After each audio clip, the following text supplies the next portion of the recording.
quiero presentar a Joaquín. Joaquín es un gran especialista en la poesía rusa. A mi gusto personal, creo que es posiblemente el mejor traductor de la poesía rusa al español a día de hoy. Es un gran especialista también en Afanasy Fed, porque su tesis doctoral también fue sobre Afanasy Fed, ¿verdad? Sí. Tiene muchas traducciones de la poesía rusa y no solo de la poesía rusa. Y es profesor de la Facultad de Filosofía y Letras de la Universidad de Granada. También es traductor jurado de la lengua búlgara, un gran conocedor de lenguas eslavas y ruso en general. Pues con eso me gustaría empezar nuestra tarde poética sobre Afanasy Fed, que este año, el día 5 de diciembre, cumplió 200 años de su nacimiento. Y Joaquín nos va a hablar de la vida y de la obra del poeta ruso y también recitar sus versos, que es una de las cosas que más esperamos de esta tarde. Pues con estas palabras te paso palabra, Joaquín, a ti, ¿vale? Muchas gracias por venir a todos y a ti, Joaquín, sobre todo. Muy bien, muchísimas gracias, Nina. Bueno, primero dar las gracias yo también por haberme invitado a dar esta charla y así pues tener la oportunidad de homenajear a uno de los poetas que desde mi punto de vista es de los más importantes en toda la historia de la literatura rusa, por una serie de motivos que iré explicando a continuación. Realmente el bicentenario del nacimiento del poeta Afanasy Afanasievich Fed se cumplió pues este sábado pasado. Es decir, que si tomamos como consideración el calendario gregoriano, pues sería efectivamente la fecha de nacimiento, el 5 de diciembre, aunque en sus biografías en general pues aparece como fecha el 23 de noviembre, porque suelen aparecer estas fechas de nacimiento y muerte, en el caso de Fed y de otros escritores de la época, expresadas en el antiguo calendario juliano. El lugar de nacimiento de Afanasy Afanasievich Fed es una hacienda que se llama Novostionki, que se encuentra en la provincia de Mtsensk, en la región de Ariol. Estamos hablando de una zona del sur de Rusia. Y bueno, las circunstancias del nacimiento de Fed ya son un tanto peculiares, del nacimiento, de su infancia, porque su madre, la alemana Charlotte Elisabeth Becker, aquí ya vemos uno de los curiosos puntos de conexión que podemos encontrar tanto en la biografía como en la obra de Afanasy Fed con el poeta español Gustavo Adolfo Bécquer. Como vemos, el apellido de soltera de la madre de Fed era también Bécquer. Bien, pues esta mujer, que pertenecía a una renombrada y rica familia de Darmstadt, de la ciudad alemana de Darmstadt, había contraído matrimonio con un asesor ministerial de esta ciudad llamado Johann Peter Karl Wilhelm Fed. Tenemos que tener en cuenta que es este apellido alemán el que luego adopta el poeta en su forma rusificada Fed.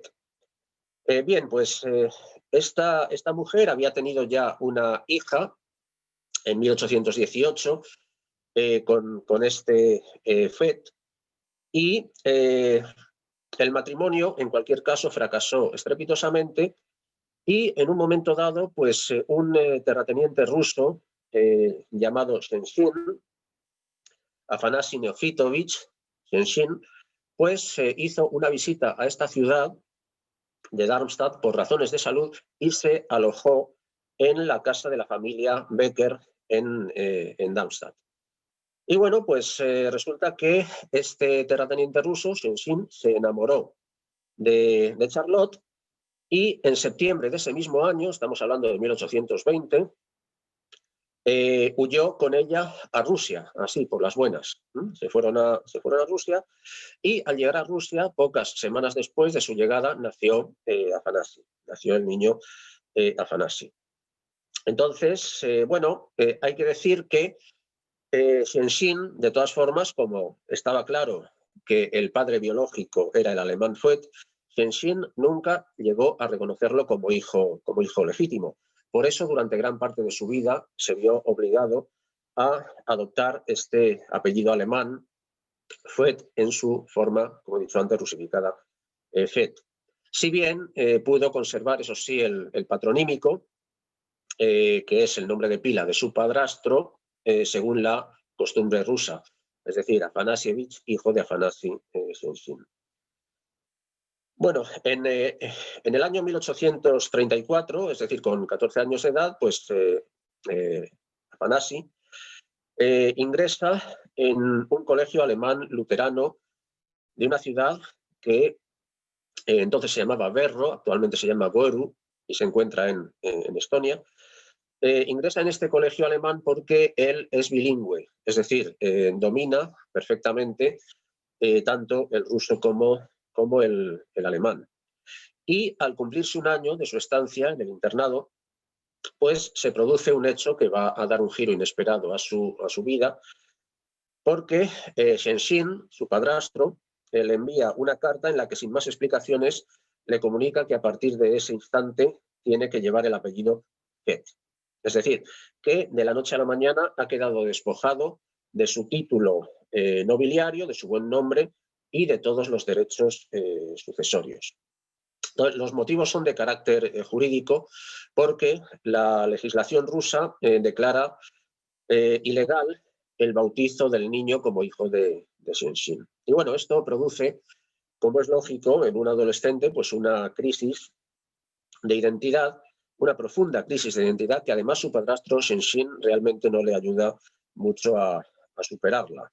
Por ejemplo, y al contrario de todos sus compañeros de internado, pues no se le permite en verano, en las vacaciones de verano, ir a visitar a su familia. Posteriormente, en 1837, viaja con Shenxin a Moscú y allí ingresa en la escuela del famoso historiador Mikhail Pagodin para preparar su ingreso en la universidad. Y ya al año siguiente se matricula como estudiante de filología en la Universidad de Moscú, donde no logra realmente obtener unos buenos resultados. En 1840 aparece su primer libro de poemas, titulado en ruso Lirichesky Panteón, el Panteón ruso, el Panteón lírico, y entabla, allí en Moscú, entabla una sincera amistad con el poeta e intelectual Apollón Grigoriev, que a su vez le introduce en su propio círculo de amistades. Luego, entre 1841 y 1842, se publican con éxito sus poemas en dos de las revistas literarias más conocidas de la época, que son Masvitianin, el moscovita, y Atchechestienne Zapisky, que podríamos traducir como Los Anales de la Patria. Son los nombres de estas revistas. Y una vez que aparecen sus primeros poemas, el famoso escritor Iván Turgenev y también el importantísimo crítico literario Vissarion Belinsky reconocen su talento. En 1844, Fet concluye sus estudios universitarios en la Universidad de Moscú y al año siguiente, en 1845, ingresa en el ejército buscando alcanzar un título nobiliario. Hay que decir que en esta época era posible conseguir un título nobiliario no por razones de sangre, sino por una destacada carrera militar.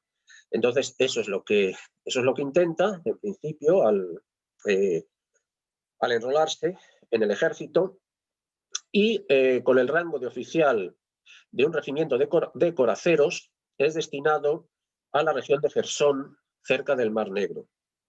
Y aquí, bueno, aquí es donde ocurre uno de los acontecimientos que más le marcan en su vida, y es que allí, estando en esta zona cercana al Mar Negro, conoce a una a una chica llamada María Lazic, una joven muy culta, de origen serbio, que admiraba su poesía. Entonces se enamoran, pero ella es pobre, carece de dote y el sueldo de oficial de FED no les permite plantearse la posibilidad del matrimonio. Entonces, María no puede soportar, en un momento dado, pues presa de una depresión, no puede soportar la separación o la perspectiva de la separación y se quita la vida prendiendo fuego a sus ropas, ¿no? Entonces, imagínense la tragedia que esto supuso para el propio FED. Y bueno, aunque se insinuó que pudo haber sido un accidente, pues esta tragedia despertó en FED un sentimiento de culpabilidad que no le abandonó durante toda su vida y que se trasluce también en toda su obra. Entonces, ya en 1850 se publica su segundo libro de poemas, que es, digamos, el que proporciona pues la catalogación de sus poemas en diferentes ciclos y en diferentes temas. En 1853 es destinado a un regimiento de caballería ligera, este tipo de tropa que se conoce como ulanos, en la ciudad de San Petersburgo. Y allí, ya en la capital, pues se tiene la oportunidad de conocer a los escritores más importantes de la época, entre ellos a Nikolai Nekrasov, que era el director de la famosa revista literaria que en ruso llevaba el título de Savremennik, que se puede traducir como el contemporáneo. Y aquí tenemos una coincidencia más con Becker. Ya, si luego tengo tiempo, hablaré un poquito más sobre esta cuestión de la relación entre Becker y FED, porque Becker también publica bastantes de sus rimas y algunas de sus leyendas en una revista que llevaba por título, una revista literaria española que llevaba por título El Contemporáneo, curiosamente. Y hay que decir también que esta revista Savremennik, la revista rusa Savremennik, fue fundada por Pushkin, por el mismísimo Pushkin, en el año 1836, que es también, curiosamente, 1836, el año del nacimiento de Gustavo Adolfo Bécquer. Pero bueno, de momento vamos a dejar este tipo de coincidencias ahí. Bueno, luego, una vez que ya abandona el ejército, pues recorre parte de Europa.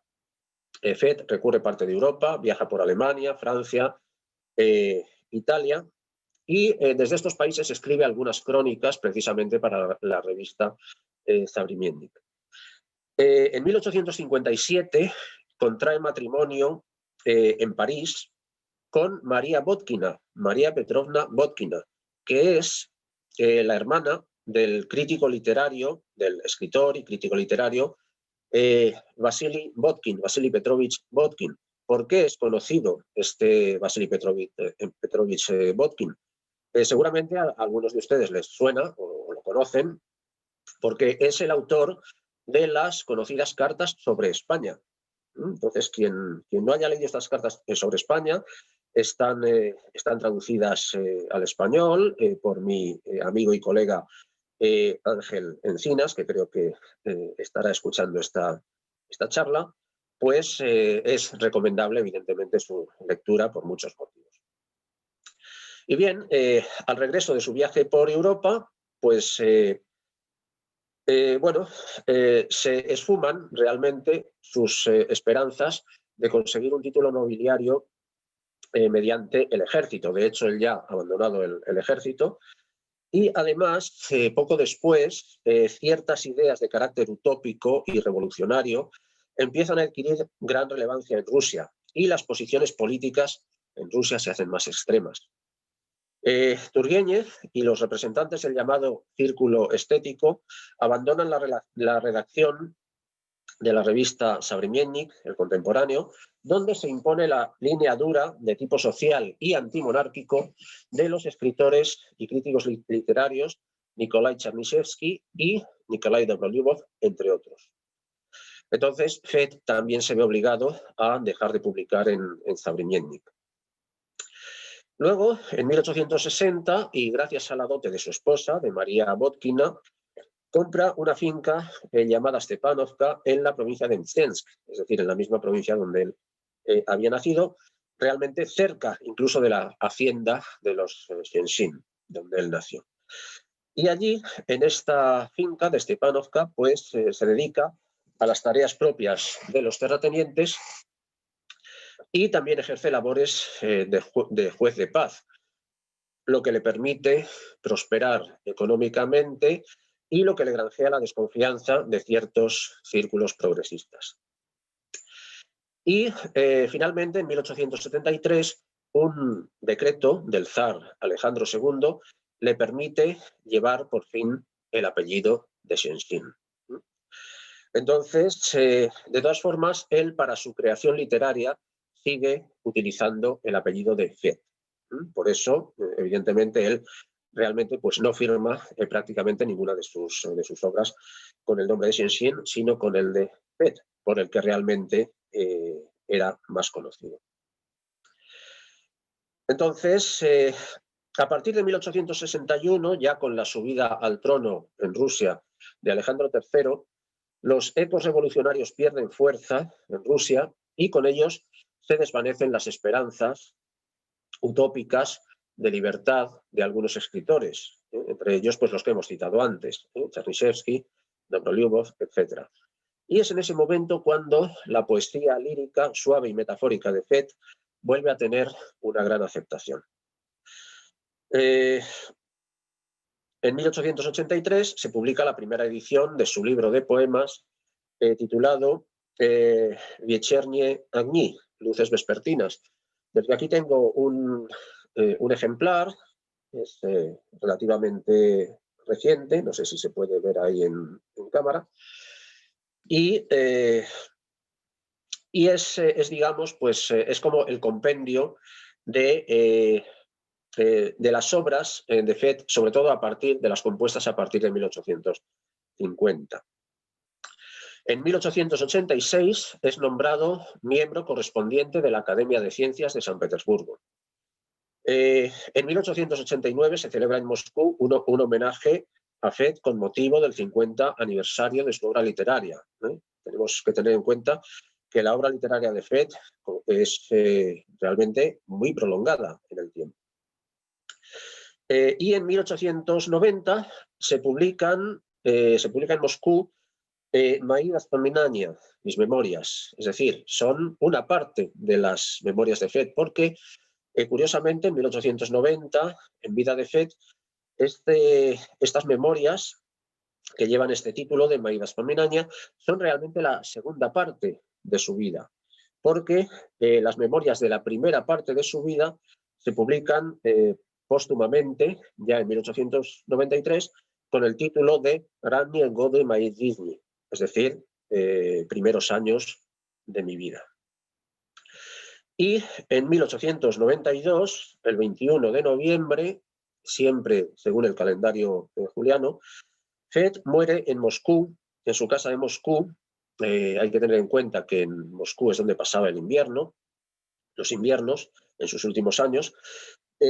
Muere, según la versión oficial, dada por su viuda y su biógrafo Nikolai Strahov, muere a causa de una grave afección torácica complicada con una bronquitis. Más tarde se averiguó que en realidad falleció de un paro cardíaco tras un intento fallido de suicidio.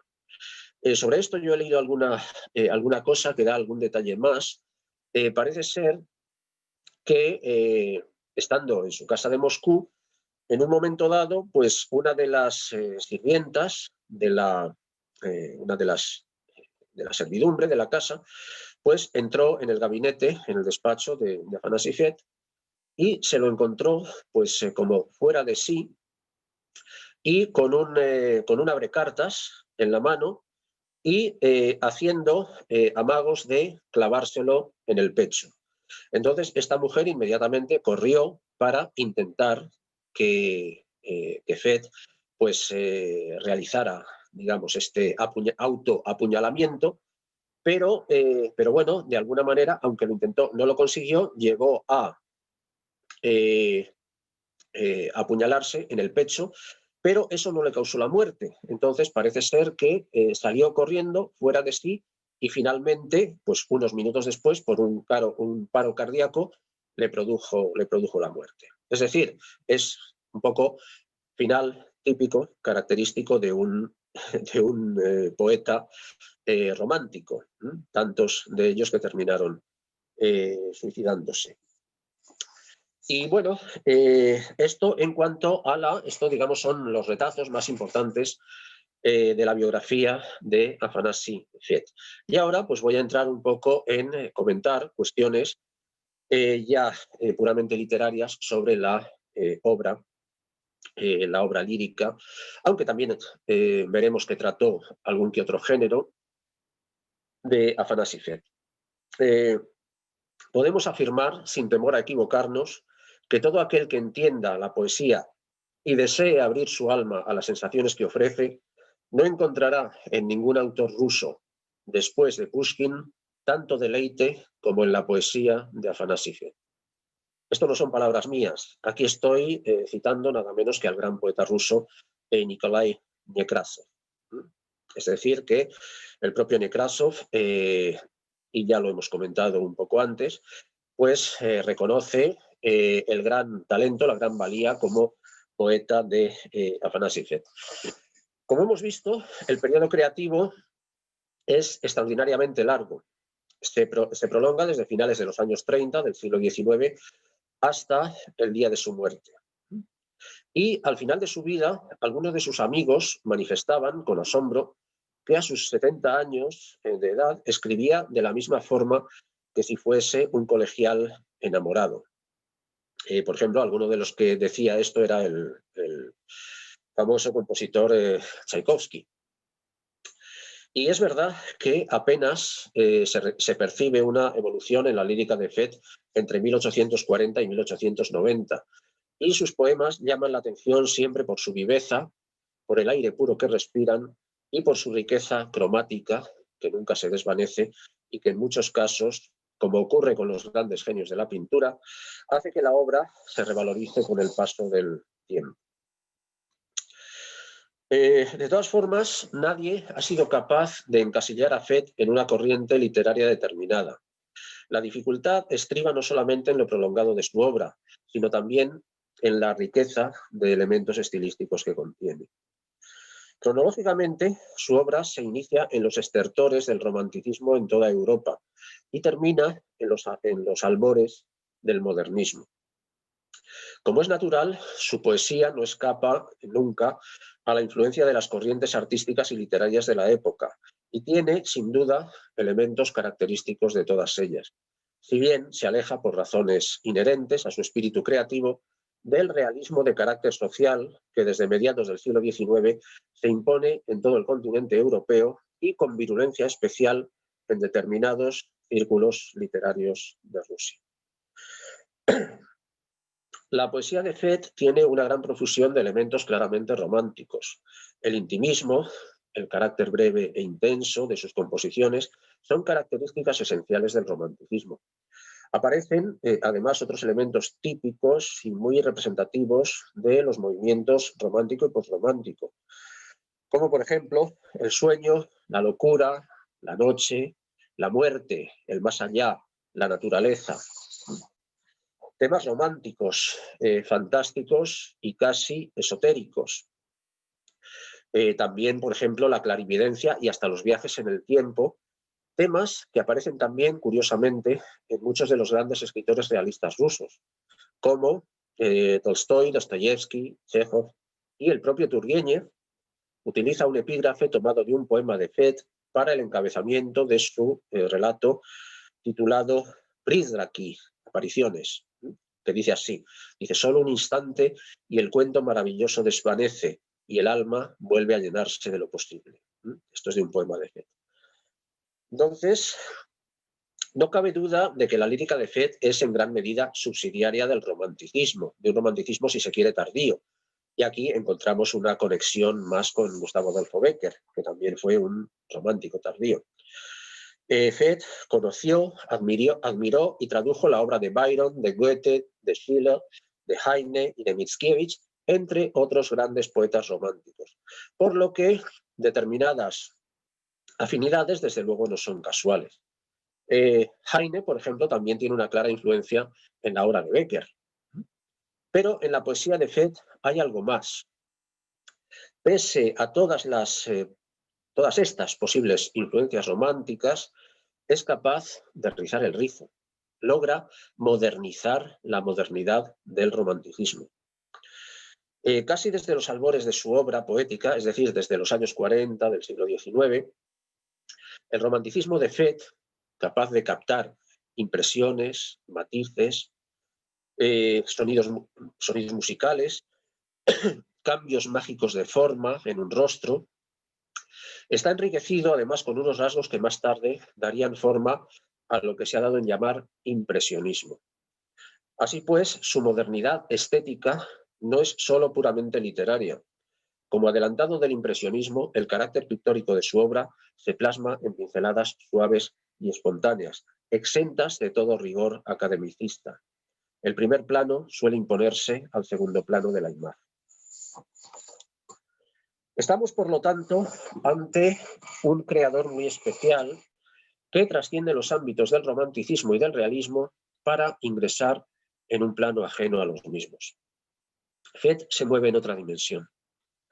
En la búsqueda de su estética particular hay ocasiones en que sus contemporáneos no le entienden. Sus recursos estilísticos no llegan a todos. Resultan oscuros sobre todo para aquellos que han quedado anclados en los viejos cánones artísticos y literarios y que no son capaces de evolucionar. En este sentido, al final, pues leeré un poema muy característico de Fed y por el que sus contemporáneos no solamente es que no lo entendieron, es que se reían mucho, primero porque no lo entendían y luego pues eso, porque no eran capaces de ver el mérito de este poema. Es un poema muy breve y luego cuando lo lea pues ya les diré a ver si perciben algo que hace que ese poema sea particular, sea especial, incluso en el ámbito de la literatura en general.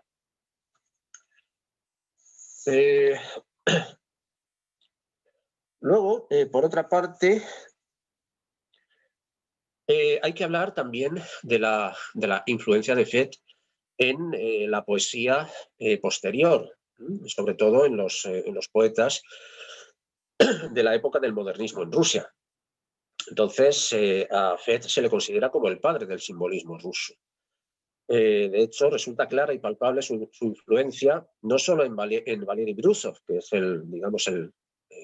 la cabeza visible del simbolismo ruso, sino también en poetas simbolistas posteriores como Alexander Blok, Andrei Biely, Vyacheslav Ivanov y Fyodor Sologub, que son a su vez contemporáneos de los grandes simbolistas franceses como Paul Verlaine, Paul Valéry y Stéphane Mallarmé.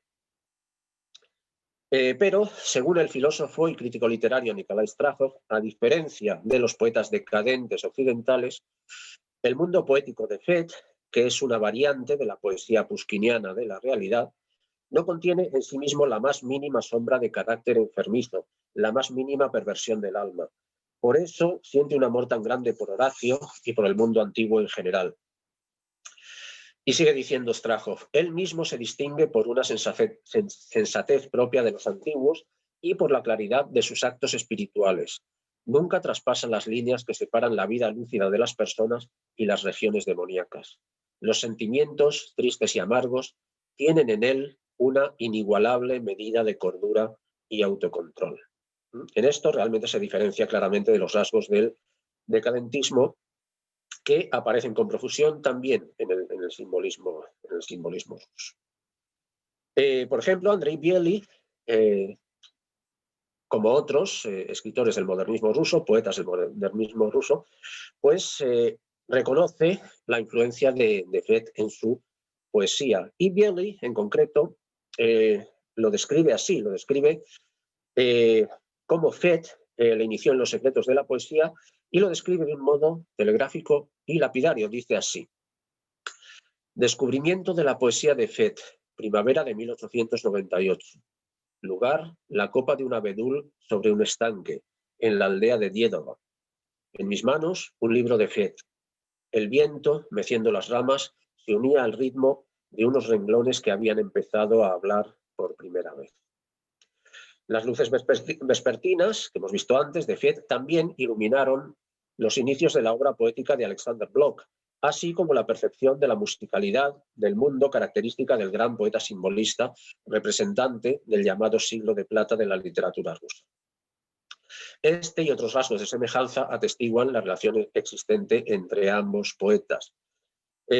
Recuerdo cuando visité en San Petersburgo la Casa Museo de Blok, una de las cosas que me llamó la atención, en el mismo vestíbulo de la Casa Museo, pues había, recuerdo a la izquierda, según se entraba, un retrato muy grande de Afanasi Fett. Entonces podemos decir tranquilamente que Fett es el eslabón entre Vasily Zhukovsky, que es el primer gran poeta ruso del siglo XIX, que fue maestro de Pushkin, y Alexander Blok, que es el primer gran poeta ruso del siglo XX. Así pues, cabe afirmar que en Rusia Afanasi Fett es el último romántico y el primer simbolista. De ahí la excepcionalidad y la importancia de su figura. Y bueno, en cuanto a la distribución temática de la poesía de Fett, pues se hace una división que se debe a la idea de Apollón Grigoriev de parcelar en ciclos todos los poemas que aparecieron en la segunda edición recopilatoria de 1850. Entonces, los géneros y temas que abarca la obra poética de Fett son, según esta división, que se fue aplicando también en publicaciones y años posteriores, es la siguiente. Entonces serían elegías y pensamientos, imitación de temas orientales, poemas a Ofelia. Aquí también hay algún poema que le emparenta con Becker, porque Becker también tiene alguna rima dedicada a Ofelia. La primavera, el verano, el otoño, las nieves, augurios, melodías, la tarde y la noche, baladas, poemas antológicos, el mar, misivas, dedicatorias y poemas ocasionales, poemas varios, poemas largos, traducciones de poemas y poemas no incluidos en la colección básica. Siguiendo un poco con la concepción del mundo, con la visión del mundo de Fett, hay que decir que es, ante todo, cantor de la belleza y el amor. Si hubiera que definir su poesía en pocas palabras y de un modo global, habría que afirmar que es una exaltación de la belleza y del sentimiento, y que llega a ellos a través de un intimismo profundo e intenso.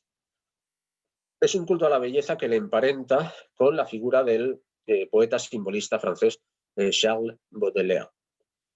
Y también, claro, con la del español Gustavo Adolfo Bécquer, ¿no? Sobre esta cuestión también de la concepción de la belleza y de la definición de la belleza, pues también son prácticamente idénticas las de Afanasi Fett y Gustavo Adolfo Bécquer.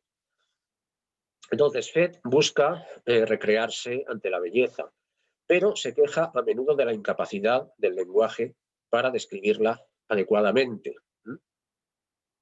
Quiere y no puede, como expresa en su poema de 1887, Qué pobre es el lenguaje, que luego también, si tengo tiempo, leeré. En un artículo que escribió Fett sobre la poesía de Fyodor Tyutchev, el otro gran poeta ruso contemporáneo de Fett, en el que trata de definir la esencia de la poesía y el arte, Afanasi Fett escribió, cito: la poesía, o el arte en general, es la pura reproducción no de un objeto, sino únicamente de su idealización unilateral. No solamente sería innecesaria la reproducción del objeto en sí, sino que además sería imposible su repetición. Todo objeto tiene mil caras, y tanto si se trata de un tipo de arte determinado, con sus medios estrictamente limitados, como si se trata de todas las artes a la vez, resultan impotentes para recrear todo el objeto. ¿Con qué medios reproducirán, por ejemplo, su sabor, su olor y la espontaneidad de sus movimientos? El artista debe valorar solamente una de las caras del objeto, la de su belleza. Del mismo modo que el matemático, por ejemplo, aprecia su configuración geométrica y sus valores numéricos. La belleza está derramada sobre todo el universo y, como todos los dones de la naturaleza, influye incluso en aquellos que no la reconocen. El aire, por ejemplo, también alimenta a aquellas personas que posiblemente ni siquiera sospechan su existencia. Pero para el artista, sigue diciendo Fett, no es suficiente hallarse de un modo inconsciente bajo la influencia de la belleza o incluso quedarse absorto ante sus rayos. Mientras su ojo no vea sus formas claras y sutilmente sonoras allá donde nosotros no las vemos o solo las percibimos de un modo confuso, al artista no se le podrá llamar todavía poeta. Por ello, concluye Fett, es evidente que la actividad poética consta de dos elementos. El elemento objetivo, representado por el mundo exterior, y el subjetivo, que es la perceptibilidad del poeta, es decir, ese sexto sentido que no depende de ninguna de las otras cualidades del artista. Es posible tener todas las cualidades de un poeta famoso y al mismo tiempo carecer de su capacidad de percepción y de su intuición, y por consiguiente no ser poeta. ¿Acaso tú ves o sientes en este mundo lo que vieron y sintieron en él Fidias, Shakespeare o Beethoven? De ninguna manera. Tú no eres Fidias, ni Shakespeare, ni Beethoven, pero da gracias a Dios si a ti también se te ha concedido al menos el don de captar la belleza que ellos han visto y percibido para ti en la naturaleza. Y como el mundo, según las palabras de Fett, es maravilloso en todas sus partes, el elemento analítico externo o matemático de la creación poética es para él irrelevante. Uno de los puntos más importantes de la poesía de Fett es el canto a la naturaleza en todas sus manifestaciones. El poeta se nos muestra no solo como un admirador de los fenómenos naturales, sino también como un gran conocedor de los mismos. Es capaz de ver en el interior del mundo natural. Prácticamente en todos sus versos aparece alguna alusión a la naturaleza, siempre impregnada de un gran respeto y veneración por ella. Quizá no estemos ante el primer poeta al que podríamos llamar ecologista, entre comillas, pero sí ante uno de los que mejor ha sabido escenificar sus imágenes líricas en el incomparable marco que ofrece el mundo natural. Si bien el paisaje idílico, el locus amoenus de los clásicos, ha gozado siempre de una amplia difusión en el campo de la poesía, Fett es capaz de enriquecerlo con su profundo conocimiento de la exuberancia de la naturaleza rusa. Sin embargo, se aleja en cierta medida de la concepción estética y paisajística del romanticismo, puesto que en la naturaleza de Fett predomina la suavidad de los tonos paisajísticos frente a la atracción del abismo que impera en los románticos. La naturaleza en Fett no solo tiene color y armonía musical, sino también aromas, olores y tacto. Se puede oír, se puede oler, se puede palpar. Su poesía natural es como una fiesta para los sentidos. En la riqueza y la plenitud de la naturaleza, en todas sus expresiones, radica en gran medida la riqueza y la plenitud de la lírica de Fett. Aparte de los elementos básicos de la naturaleza y sus diferentes variedades, conviene tener en cuenta la presencia permanente en la poesía de Fett de las estaciones del año como manifestaciones cíclicas de la naturaleza. La primavera, el verano, el otoño o el invierno son como cortinas de color que, a modo de filtros semitransparentes, ambientan los escenarios de sus poemas. El blanco de la nieve y el rojo del fuego revisten sus poemas invernales. El verde y el dorado matizan la primavera y el verano, mientras que el otoño muestra una desnudez casi traslúcida. Y ahora entramos en una faceta muy importante, fundamental, en la lírica de Fett, que es la música de Fett, la musicalidad. Entonces, estamos ante un poeta músico, realmente. Según el crítico Tarhov, Fed busca con su poesía un lenguaje extático musical para expresar el estremecimiento del corazón, el fuego de la sangre, la emoción y el despertar de la pasión.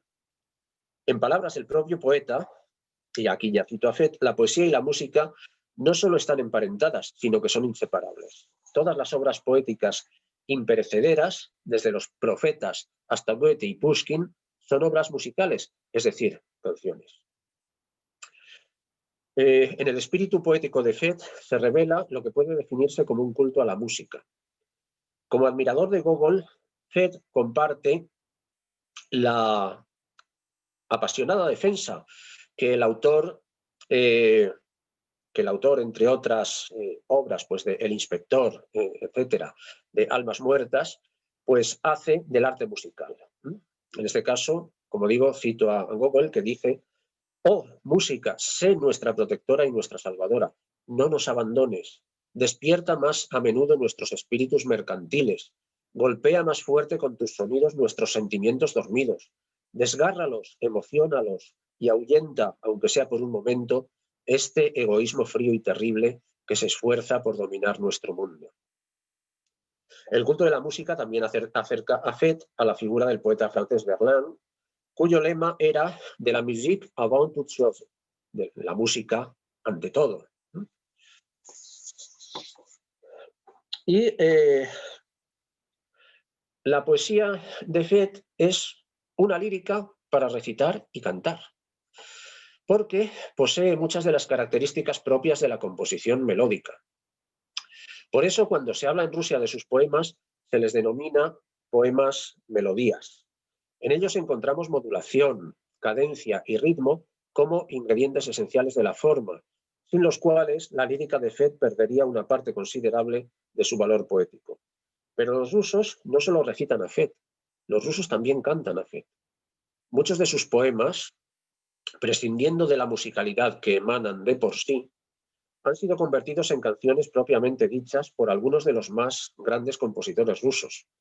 Tal es el caso de Tchaikovsky, Rimsky-Korsakov, Taneyev, Grichaninov, Arensky, Rybakov, Eduardo García, Konius, Balakirev, Rachmaninoff, Zolotaryov, Goldenweiser, Napravnik, Kalinnikov y sobre todo de Alexander Varlamov, que puso música, entre otros, al conocido poema titulado en ruso Nazarieti Yonye Buji, que yo traduje como «Guarda al alba su sueño feliz», y que se ha convertido en una especie de canción popular, a pesar de que se debe al talento de los grandes creadores con nombres propios. Me refiero a Varlamov y Fed. Tchaikovsky conocía y admiraba la poesía de Fed mucho antes de llegar a conocerle en persona. El compositor consideraba que Fed era el único poeta que entraba en el ámbito de lo musical. Y dice en una carta que escribió Tchaikovsky a Konstantin Romanov en 1888, dice así, dice: «Le considero un poeta indiscutiblemente genial, aunque hay en esa genialidad cierta imperfección, cierta falta de equilibrio, lo que motiva el extraño hecho de que Fed haya escrito a veces cosas muy flojas e inconcebiblemente malas, y junto a ellas esas obras de teatro que ponen los pelos de punta». Es decir, esta es la opinión sincera de Tchaikovsky, en este caso sobre su obra lírica y su obra en prosa. Y dice Fed, sigue diciendo Tchaikovsky, es un fenómeno totalmente excepcional. Es imposible compararle con otros poetas rusos o extranjeros de primer orden. Más bien cabría decir que, en sus mejores momentos, Fed se sale de los cauces delimitados por la poesía y pasa abiertamente a nuestro campo, es decir, al campo de la música. Por eso Fed muchas veces me recuerda a Beethoven y nunca a Pushkin, Goethe, Byron o Musset. Al igual que Beethoven, Fed ha recibido el don de tocar aquellas cuerdas de nuestra alma que son inaccesibles para los artistas que, por importantes que sean, están condicionados por las limitaciones de la palabra. No se trata solamente de un poeta, sino más bien de un poeta músico, que incluso parece evitar los temas que pueden resultar más adecuados para la expresión verbal. Este también es el motivo de que a menudo no le comprendan y de que haya incluso señores que se rían de él o que encuentren que un poema como el titulado «Lleva mi corazón hacia la sonora lejanía» es absurdo. Para una persona limitada y, en particular, para una persona sin dotes musicales, por supuesto que es absurdo. Alguna razón habrá para que Fett, a pesar de que para mí es un genio indiscutible, no sea popular en absoluto.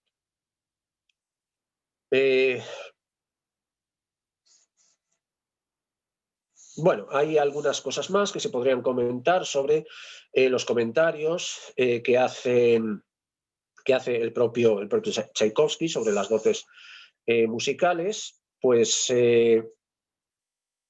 podemos decir que Fett ve el mundo a través de la música y consigue la musicalidad de sus poemas mediante un sinfín de métodos y recursos artísticos. Por ejemplo, ausencia de verbos, lo veremos, anáfora o analepsis para la repetición de una misma palabra en un lugar determinado de la estrofa, epítetos compuestos, figuras especiales rítmico-sintácticas, etc. Pero, sobre todo, marca una pauta lírico-musical que seguirán muchos poetas rusos de la generación posterior, como Blok, Yesenin, Sologub, Anensky o Balmont.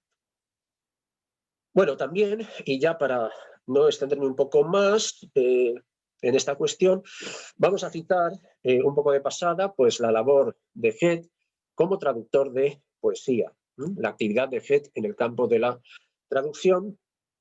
También es interesante, aunque lamentablemente esta parte de su obra no ha sido suficientemente estudiada por los especialistas. Pero sí se sabe que comenzó a traducir poesía durante su época de estudiante en la Universidad de Moscú. El primer autor objeto de sus traducciones fue Horacio, aunque con el tiempo, además de traducir toda la obra del autor citado, tradujo al ruso casi toda la poesía romana de la antigüedad, que recopiló en una colección que representaba en sí una auténtica biblioteca de autores romanos, por denominarla de alguna manera. Entonces tradujo a Juvenal, tradujo a Catulo, tradujo a Tibulo, a Ovidio, a Virgilio, a Propercio, a Persio, a Plauto y a Marcial. Entonces, bueno, esto es importante también porque en su obra también se refleja en ocasiones este gusto por el mundo clásico grecolatino y el conocimiento del mismo.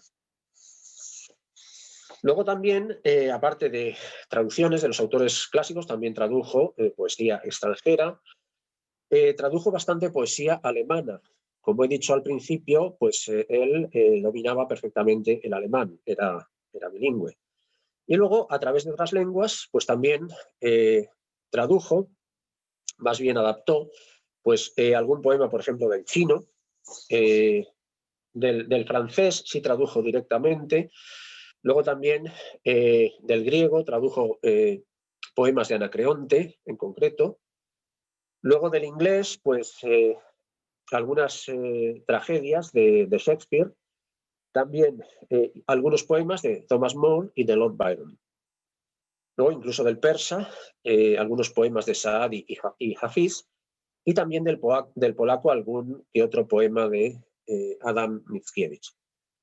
Y también hizo incluso algunas adaptaciones poéticas de canciones de los montañeses del Cáucaso sobre unos textos traducidos al ruso en prosa que le había enviado Tolstói en 1875 y que pertenecen al folclore de Chechenia y Dagestán. Con respecto a las obras en prosa, bueno, pues ya hemos dicho que no se les da el mismo valor que a su obra lírica, pero se sabe que compuso alguna que otra obra gramática que no ha llegado hasta nosotros y también parece ser que seguramente no era ese su punto fuerte. En la narrativa sí hay obras que han merecido más reconocimiento. Entonces, los relatos de Fett sí que se pueden considerar como creaciones dignas del talento del autor. Si bien se discute el valor literario de algunas de ellas, como por ejemplo su novela costumbrista de 1870, titulada Semieństwo Holz, la familia Holz, Las restantes narraciones ofrecen interés como complementos indispensables para captar en su plenitud el pensamiento del autor. Sus relatos más conocidos, pues podemos citar algunos como Kalienik, por ejemplo, El tío y el primo, El cactus o Pasado de moda. Y en general los escritos prosísticos más apreciados en FET son los ensayos, los artículos periodísticos, más de 50, y las cartas, la correspondencia epistolar. Entonces, la correspondencia epistolar que FET mantuvo con otros destacados intelectuales rusos de la época es inmensa, ¿sí? Y en su mayoría aparece recogida en las ediciones originales de sus memorias, ¿sí? En las memorias de FET y también en las memorias de algunos de estos intelectuales. Bueno, de las memorias ya he comentado algo antes, entonces no me voy a extender con esto.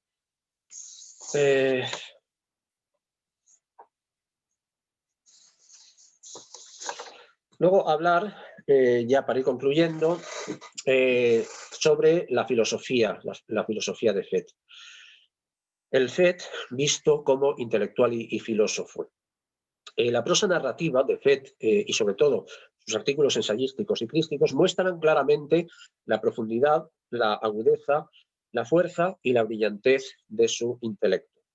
Además de una gran sensibilidad poética, por todos estos motivos no es de extrañar que las mentes más privilegiadas de la Rusia de aquel tiempo deseasen estar en permanente contacto con él. Entonces, por ejemplo, Iván Turgenev mantuvo una prolongada y fluida correspondencia con él. También Lev Tolstoy.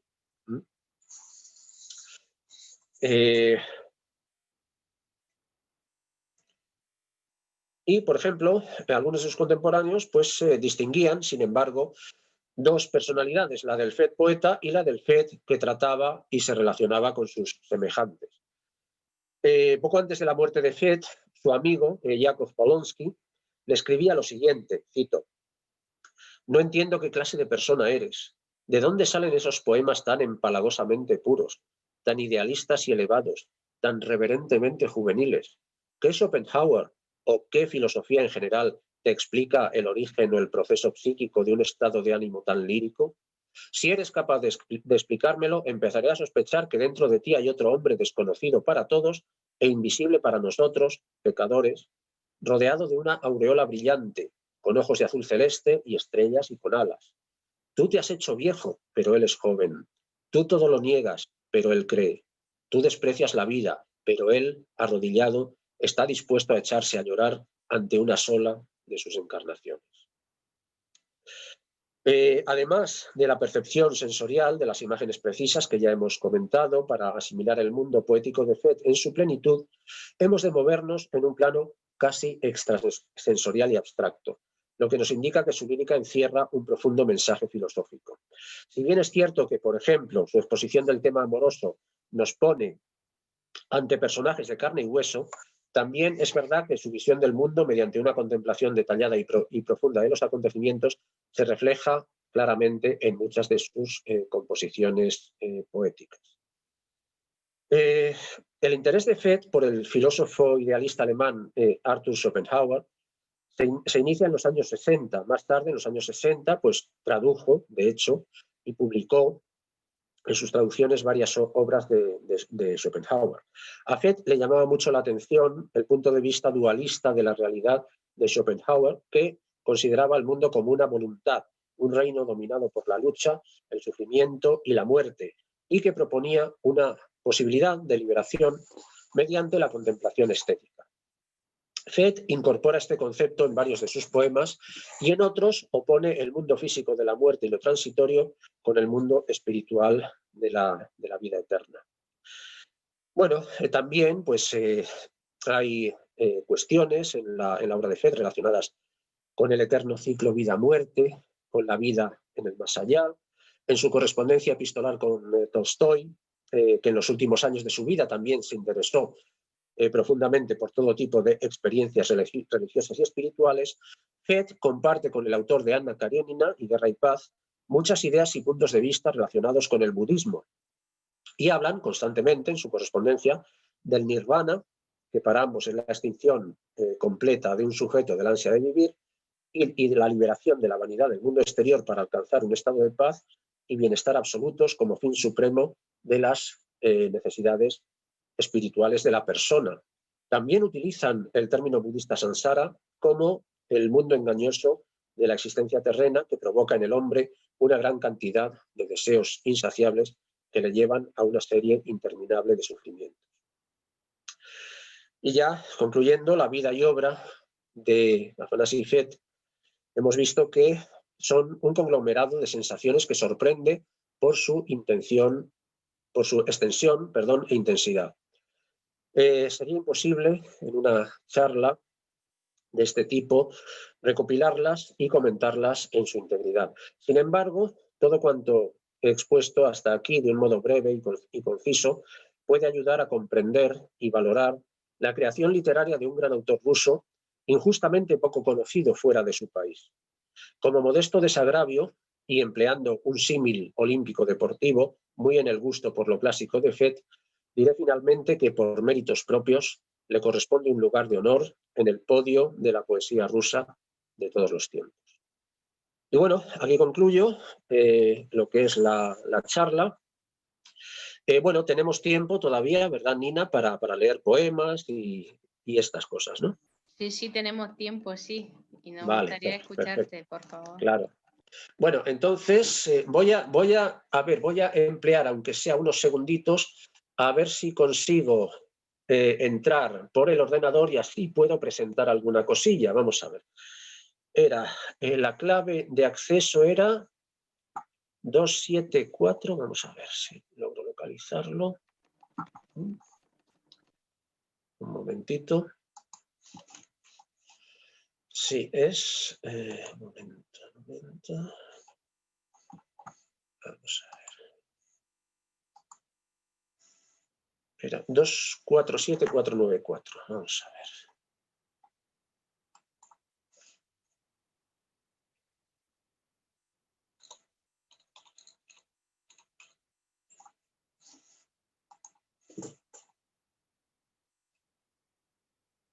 Bueno, sí, afortunadamente parece que he podido entrar. Vamos a ver. Bueno, aquí me veo en el móvil. Entonces, no sé si se me ve también. Que dice continuar, entrar al audio. Esta reunión está siendo grabada. Bien, entonces, sí, voy a apagar el móvil, voy a salir del móvil.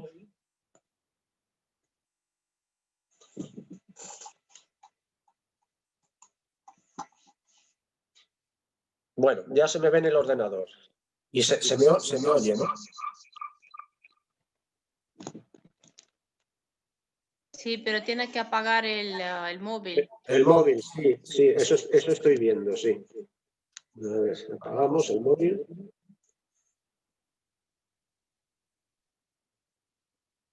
Bueno. ¿Se me oye ahora bien?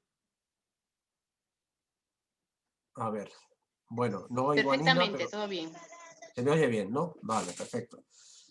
Bueno, pues entonces, ahora, bueno, lo primero que voy a hacer va a ser que veáis pues, mis publicaciones sobre la vida y la obra de Afanasi Fet. Entonces, os voy a explicar un poquito, os mostraré aquí las portadas. Vamos a ver, voy a localizarlo para compartir pantalla.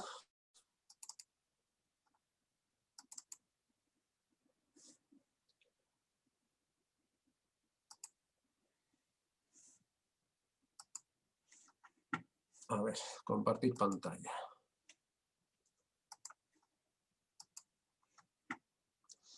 Bueno, se ve, ¿verdad? Bien. Bueno, este es el primer libro que publiqué sobre Afanasi Fet. Es una monografía, de hecho, es la primera monografía publicada en español sobre el poeta. Aquí incluyo, pues aparte de de cuestiones cronológicas sobre su biografía, pues también un estudio sobre su obra y también una selección de 30 y tantos poemas traducidos por mí. Luego, a ver si puedo pasar aquí. Un momento.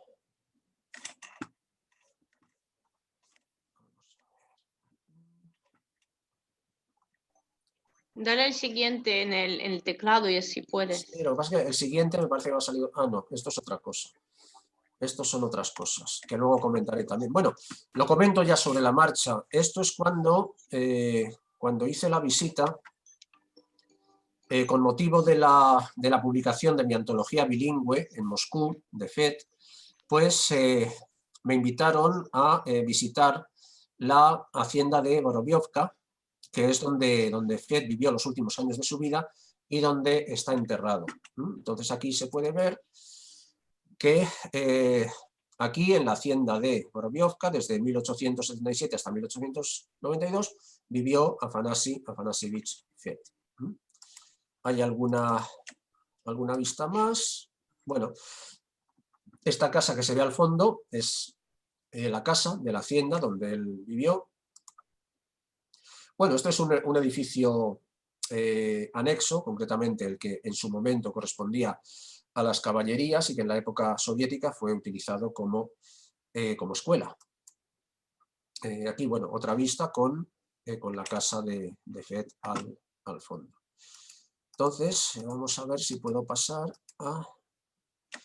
Bueno, esto es la contraportada. Aquí aparece citado precisamente uno de los pasajes de FED que he leído anteriormente, ¿verdad? Bueno, hay que decir que esta monografía, que salió en esta Biblioteca de la Literatura Rusa, de Ediciones del Orto, en Madrid en 1999, es, como he dicho antes, la primera monografía en español sobre FED. Luego publiqué este libro, en este caso la editorial PPU de Barcelona, que es un libro basado, es como un resumen realmente de mi tesis doctoral, en la que se emparentan las figuras de Gustavo Adolfo Bécquer y Afanasi FED. Hay que recordar que justamente también en estos días se cumple el 150 aniversario de la muerte, en este caso de Gustavo Adolfo Bécquer, que murió, creo recordar, el 22 de diciembre de 1870. Entonces, aquí desarrollo en profundidad pues, muchas de las cuestiones que he comentado antes, que relacionan la vida y la obra de ambos poetas y su importancia, sobre todo como adelantados de la modernidad literaria en España y en Rusia. Y luego, este es la última, en este caso antología bilingüe, que publiqué en Moscú, en el Centro del Libro Rudominov, y que con motivo de la presentación del cual pues hice esta visita a la hacienda de Vorobiovka, las fotos que hemos visto anteriormente. Entonces, ahora, si os parece, voy a salir del... A ver, ¿cómo salgo del...?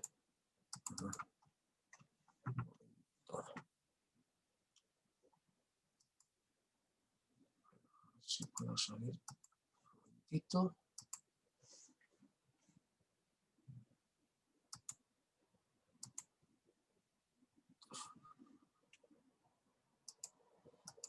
A ver, estoy intentando, pero es que no me deja ahora abrirlo. Ay. A ver, es que lo que quiero es que no salga la pantalla compartida. Vamos a ver. Aquí se está... deja de... Vale, ahora, muy bien. Bueno, entonces, vamos a leer algunos de los poemas que yo considero más representativos y, lógicamente, en mis traducciones.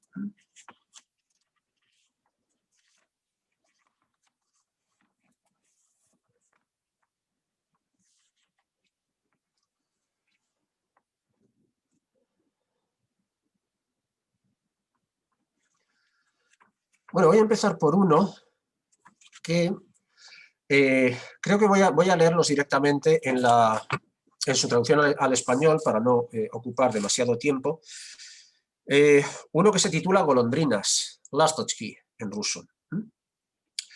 Y claro, lo hago, entre otras cosas, porque para el lector español y para el español en general, seguramente el poema más conocido de Gustavo Adolfo Bécquer es el que se titula Volverán las oscuras golondrinas en tu balcón sus nidos a colgar, etcétera, ¿verdad? Que es muy conocido. Bueno, pues tiene también Fed un poema dedicado a las golondrinas. Voy a leerlo así en su traducción. Espía atento y acechante, olvido el mundo alrededor. La golondrina del estanque seduce toda mi atención. Surca, en el aire dibujada, las quietas aguas de cristal que, con pasión insospechada, sus alas quieren atrapar. Esa misma actitud valiente y ese raudal de ofuscación no son iguales en la fuente de nuestra humana inspiración. Y yo, simple mortal, ¿acaso no me aventuro en los caminos buscando siempre, paso a paso, alguna gota del destino?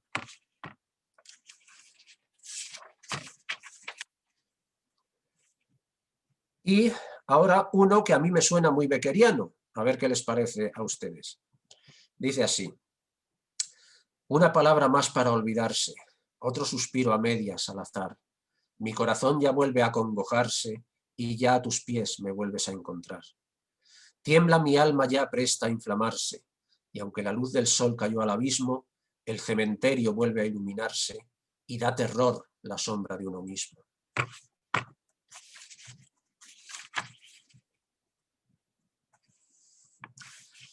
Otro que también me suena muy beckeriano, dice así: mis restos dormirán abandonados y en ti otro mes de mayo empezará.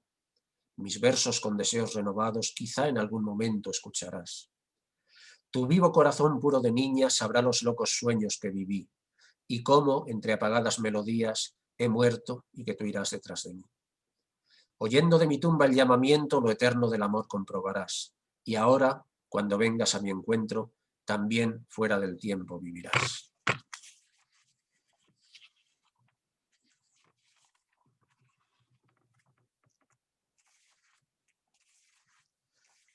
Voy a ver si encuentro... Bueno, este también, pues, lo he mencionado antes, como uno de los poemas musicados más conocidos de Fed, en este caso el que puso música el compositor Alexander Varlamov, que en Rusia se creía que esta canción de Varlamov y con letra del poema de Fed, en Rusia creían que esta canción la habían creado los gitanos de Moscú. Y se pensó durante mucho tiempo, pues eso, que era una canción de origen popular, aunque realmente pues, pertenece la letra a Fed y la música a Varlamov. Y es, bueno, aquí voy a leer también en ruso para que se vea cómo coincide pues, más o menos la rima y sobre todo el ritmo, la musicalidad, ¿no? Назарете ее не буди, на заре она сладко так спит, утро дышит у ней на груди, ярко пышет, на ямках ланит. И подушка ее горяча, и горяч утомительный сон, и чернеясь бегут на плеча косы лентой с обеих сторон. А вчера у окна в вечеру долго-долго сидела она и следила по тучам игру, что скользя затевала луна. И чем ярче играла луна, и чем громче свистал соловей, все бледней становилась она, сердце билось больней и больней. Оттого-то на юной груди, на ланитах так утро горит.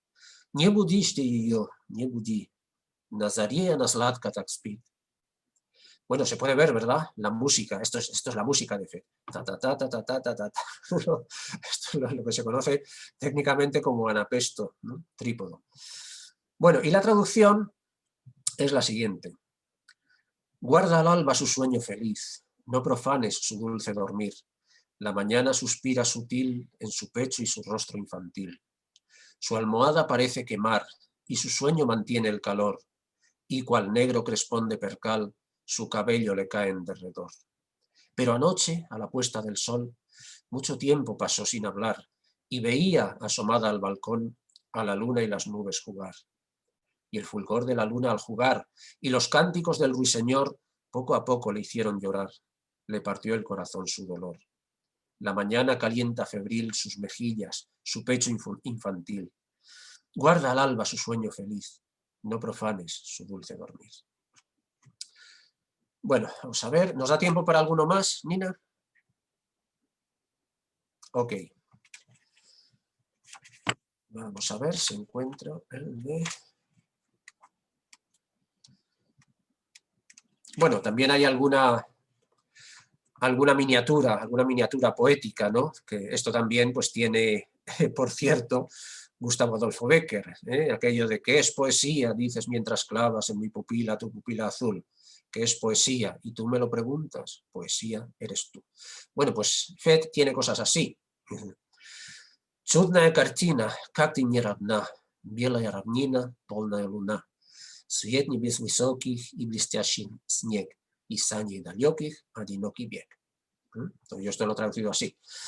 Mágica figura, entrañable escena, la blanca llanura y la luna llena, nieve que encandila, luz del alto cielo, y en la lejanía se pierde un trineo. Bueno, vamos a ver más.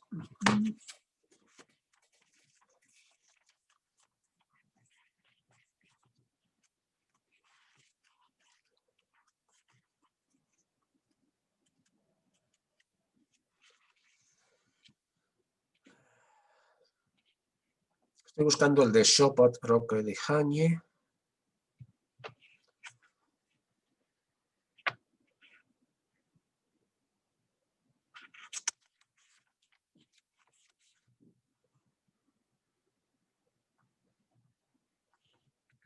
Vaya hombre, es que no lo encuentro ahora. Chopot, aquí está.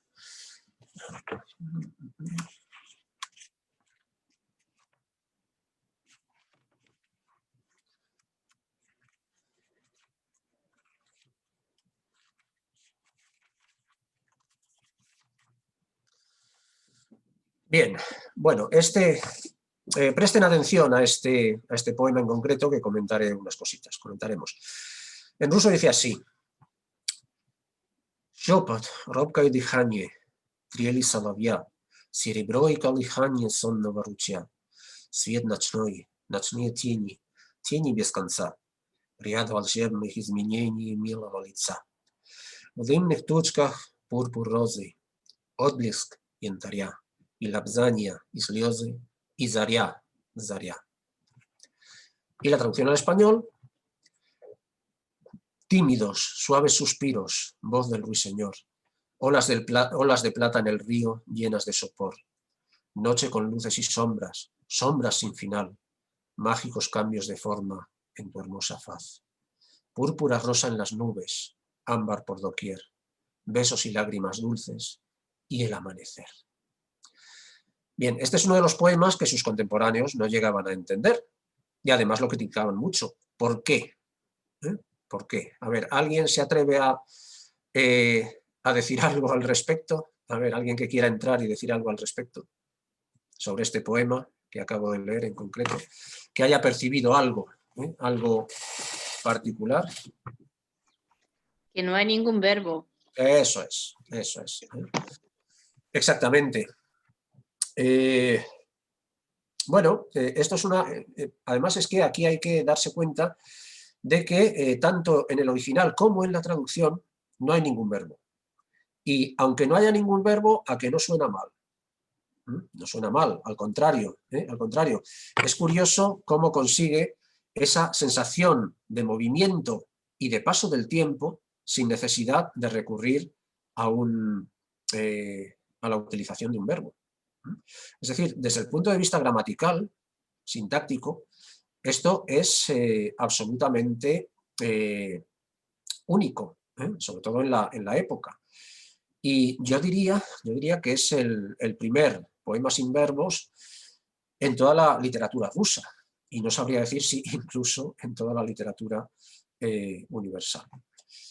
Y bueno, vamos a ver si hay alguno más, así que que merezca la pena leer. Sí, voy a leer ya para ir terminando, que ya creo que es la hora. Pues uno que es el único poema de Fet que escribió con temática española.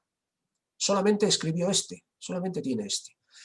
Y es un poema que además a mí me recuerda mucho en este caso, a Federico García Lorca. Entonces, voy a leerlo en ruso también, y como no es muy largo, y la traducción en español. Dice en ruso: На водах Гвадалквивира месяц длинной полосой, от незримых уст зефира влага блещет чешуей. Все уснуло, лишь мгновенный меркнет луч отмеркна, да гитарой отдаленной тишина потрясена. Да звезда с высот эфира раскатилась дугой, на водах Гвадалквивира месяц длинной полосой. Y la traducción: al río Guadalquivir besa la luna de plata, soplan los labios del céfiro pintando escamas al agua. Todo duerme, solo un rayo de luz brilla en la ventana y rompe el silencio el son de una guitarra lejana. Desde el cielo, con su estela, cae una estrella fugaz. Del Guadalquivir las aguas, la luna vuelve a besar. Bien, y con esto termino mi charla en homenaje al gran poeta ruso, Afanasievich Fet.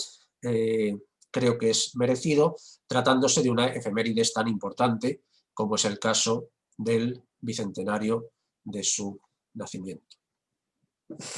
Pues muchas gracias, Joaquín. No sé si hay alguna pregunta. Si hay alguna pregunta, comentario, curiosidad al respecto, pues aquí estamos dispuestos a responder. Sí, a mí personalmente me sorprende... perdón, Ángel, sí. No, habla Irina, habla tú primero, termina, por favor. No, lo que quería comentar que a mí me sorprende mucho este abismo que separa al poeta Fet, ese que cantaba al amor y a la belleza de la vida, y el hombre Fet, ¿no? El que decía que no quería seguir viviendo y no seguiría viviendo si el testamento le sirviera después de su muerte. Porque por lo visto, por las leyes rusas, no sé si un hombre pues terminaba su vida con el suicidio, no servía el testamento. Y esta gran diferencia es que cómo se separa esta distancia. De verdad que parece que eran dos hombres diferentes los que escribían, uno la poesía, otro que vivía su propia vida. Eso me ha gustado mucho. Estamos ante una personalidad excepcional. Entonces, realmente, y como decía alguno de sus amigos, como hemos leído, pues es que ellos mismos no lo reconocían. Es decir, ¿a qué Fet debemos reconocer? Al de esta vida prosaica de terrateniente, de juez de paz, de militar, o al que es capaz de escribir pues estas maravillas con tanta sensibilidad, como si fuera, como hemos dicho al principio, como si fuera una especie de adolescente enamorado a sus 70 años de edad, escribía igual. Entonces, claro, una personalidad como la de Fet, que por un lado pues había vivido una serie de vicisitudes bastante trágicas en los primeros años de su vida. Ya hemos comentado lo que le ocurrió con su padrastro, la obsesión que tuvo durante toda su vida por recuperar el título nobiliario. Pues todo esto realmente parece que no tiene mucho que ver con lo que escribe. Pero claro, ahí está la genialidad, creo yo. Es decir, una persona que a pesar de tener una vida tan normal en muchos aspectos, pues es capaz de escribir estas cosas. Y luego, claro, quizá fruto de este desdoblamiento de personalidad, pues se produzca al final pues un estado anímico que le lleve al suicidio. Pero es que esto ocurre no solamente con Goethe, esto ocurre, pues en fin, con muchos de los escritores románticos, ¿no? En fin, que murieron en circunstancias trágicas y muchos de ellos acudieron al suicidio, como es en el caso, por ejemplo, me está viniendo a la memoria entre los españoles de Larra. Y luego aparte, pues a los que murieron en duelo, como Pushkin, como Lermontov, como Espronceda, y en fin, todos estos, parece que son rasgos intrínsecos del escritor romántico, ¿no?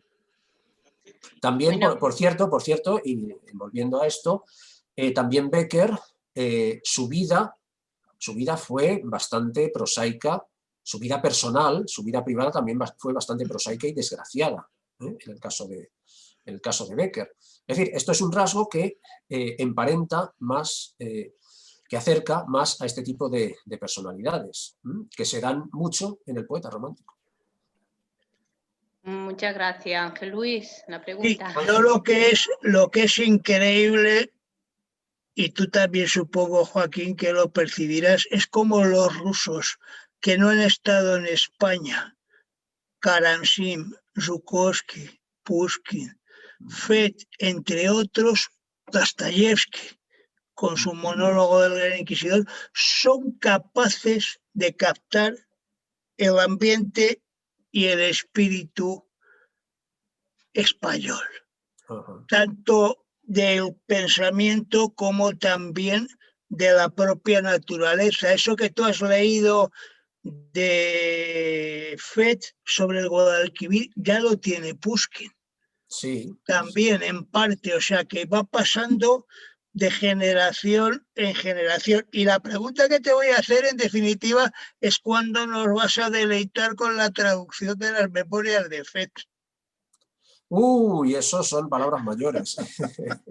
A ver, esos son palabras mayores, porque yo las tengo, a ver si las tengo por aquí a mano, os las enseñaría, pero es que claro, de entrada son 2 tomos, como he dicho, son primero Mai Vaspaminaña y luego Ranie Gody Maíz Disney.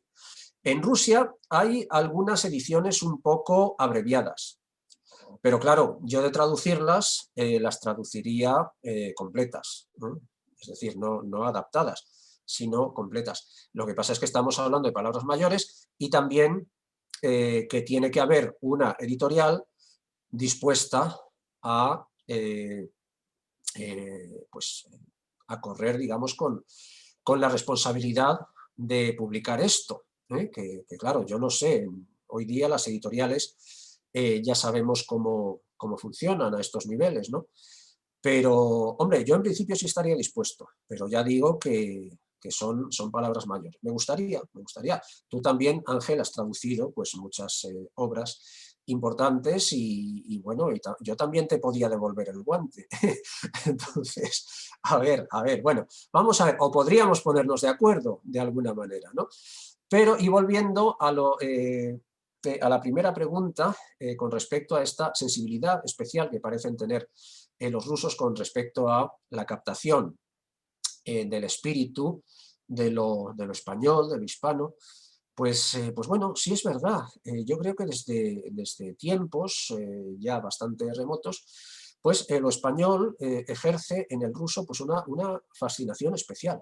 Entonces, yo no sabría profundizar mucho en los motivos. Hay estudios al respecto. Tú conoces, Ángel, perfectamente, y algunos conoceréis, pues, por ejemplo, los trabajos de Bagnov sobre las relaciones y las concomitancias entre España y Rusia como naciones, como dice él, naciones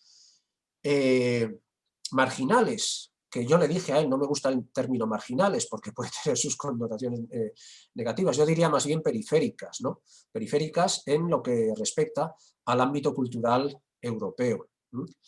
Entonces, bueno, esa puede ser una de las razones. Como dicen, los extremos se tocan. Pero yo, aparte de las cuestiones literarias, pues, bueno, también relacionado con la cuestión literaria, pues está el tema del Quijote, por ejemplo. El Quijote se lee más en Rusia que en España. Se ha leído más en Rusia que en España. Las traducciones que hay del Quijote al ruso son traducciones en general muy buenas. Y luego también yo siempre comento otra cosa, y es que también, según dicen los cinéfilos y los especialistas y los aficionados, la mejor adaptación del Quijote al cine se debe a un realizador soviético, en este caso a Kozintsev. Conocéis seguramente la versión soviética del Quijote de Kozintsev. Claro, en este caso hay que decir también que los decorados y la ambientación se deben a un artista español exiliado en su momento en la Unión Soviética, que son este toledano, no me acuerdo ahora del nombre, Pérez o Sánchez, era un apellido muy común. Alberto Sánchez. Sánchez, ¿verdad? Eso es. Pues claro, eso también influye para darle a esta recreación soviética del Quijote pues mayor verosimilitud en cuanto a la ambientación de la obra cinematográfica.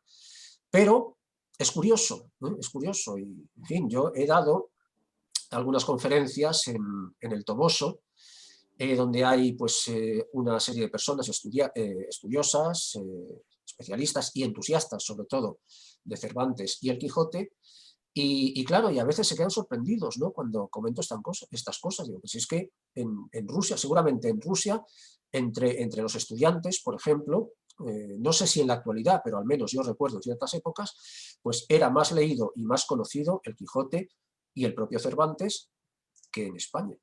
Es curioso. Y luego también pues las grandes traducciones que hay al ruso de la poesía española de todos los tiempos. Porque desde la poesía del Siglo de Oro hasta la poesía más contemporánea, y bueno, y sobre todo, pues yo que estoy en Granada, pues claro, he visto muchas de las traducciones que se han hecho al ruso de García Lorca, por ejemplo, las de Gilescu, las de Goncharienko, las de Grushko, todas estas, pues son realmente buenas. Entonces, bueno, también digamos que estos traductores, que son a su vez poetas, pues captan muy bien el espíritu, en este caso de la poesía española, y lo plasman, ese espíritu, muy acertadamente al ruso. Sí, hay un libro que nos está enseñando Ángel. Mi temor es que nos corten ahora la conexión. Bueno, mientras nos dejen, vamos a... Ya, como el libro, no te estamos escuchando, Ángel. No tiene Sí, sonido. Este Ahora sí. libro fue editado en Moscú en 1974, 78 y 84. Se llama Poesía Española en versiones rusas. Son todos los grandes traductores rusos, desde Karamzin, Yukovsky, Pasternak, Marina Svetaeva, Gilescu, Stalbov, Goncharenko, Natalia Vanhanen, etcétera, etcétera, etcétera. Y es muy interesante para que el profano pueda ver cómo traducen de bien los rusos la poesía española a su idioma, y también para que vean cómo se debe traducir, como hace Joaquín, la poesía rusa al español. No con verso libre, sino intentando mantener el ritmo y la rima original. Y aquí ya me callo. Gracias. Sí, Ángel, la es verdad que es que eso nos daría, el tema de la traducción y de los criterios a la hora de traducir, en este caso poesía rusa, nos daría para otra charla o para varias. Pero es verdad.